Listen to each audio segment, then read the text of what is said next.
A Chinese man decides to move to Australia after 50 years of living in Shanghai. He buys a small piece of land near Mount Isa. A few days after moving in, the friendly Aussie neighbor decides to go across and welcome the new guy to the region. He goes next door, but on his way up the driveway, he sees the Chinese man running around his front yard chasing about 10 hens. Not wanting to interrupt these Chinese customs, he decides to put the welcome on hold for the day.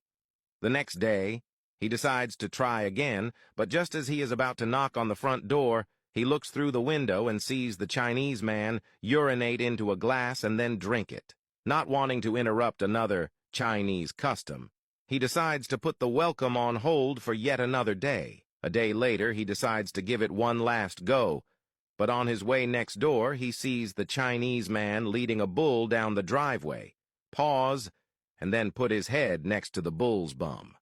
The Aussie bloke can't handle this, so he goes up to the Chinese man and says, "Geez, mate, what the hell is it with your Chinese customs? I come over to welcome you to the neighborhood and see you running around the yard after hens.